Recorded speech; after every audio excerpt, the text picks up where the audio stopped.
Hey folks, AshallThingsDentistry.com. Well, this next tip that I was reminded by my Prostho and I colleague, Dr. BD, or Big Daddy, and it has to do with provisional restorations and trying to prevent having this over polish. So if this is the preparation here, so this is your crown preparation. We're going to prepare, say, tooth number 3/6 in this case, or tooth number 19. For just an indirect restoration, a simple crown. Now you can either fabricate your stent intraorally with, say, triple tray or putty. There's 1,000 different ways. Or if you have a set of models, then you can go ahead and fabricate your stent, whatever you use to fabricate your provisional restoration. If you're doing this indirect interim restoration, well, this might not apply. But oftentimes, this is your, so you prepared the tooth right here. This is your preparation. This is the provisional crown, and this is the gingival margin. So what happens is you fabricate your provisional crown using your stent, and you go ahead and you start removing, you start trimming the gingival margin, sort of where the finish line is, and then you polish it. What happens is it slowly polishes. You over polish and you get this lip. I mean, this is minuscule when I drew it. I was really wanting to get something like this, or even like like that. So what happens is you get this lip, and depending on where it is, it may not be that big of an issue, and that's really arguable from many different standpoints. However, it's an anterior tooth. You may want to, I mean, ideally you want your provisional restoration and the finish line to match, but the world is not ideal.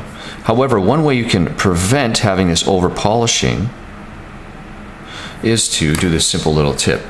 So if you have a set of models, what you can do is, if you're going to fabricate your putty stent or your vacuum form stent, whatever kind of stent you're going to do, you can take a little bit of wax and just bulk out the gingival margin. Yes, it looks like it's intraorally, it'll be a huge amount of bulk, but it's easier to remove than it is to add. So this just adds a little more bulk to the gingival margin, allows you to finish it and to polish it back to where it needs to be, so you don't get that over polishing. If you are going to do a vacuum form, you probably have to duplicate this again because the wax will melt. However, often for a single individual unit, you typically aren't going to do that.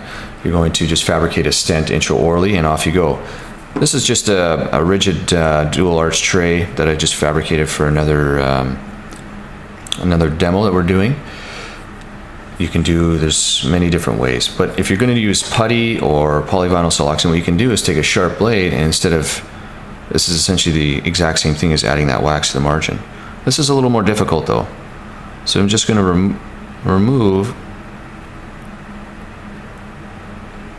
some of that gingival margin of the original anatomy, and that allows for some extra bulk for the provisional material.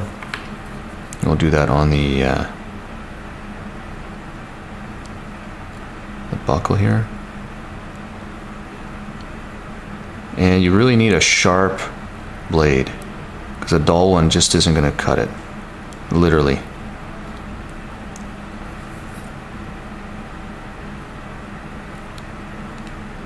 All right. So that's that. So that gives you a little more, that'll bulk out your gingival margin. You're going to polish it back anyways. So it's just a little tip just to help you out. Cheers.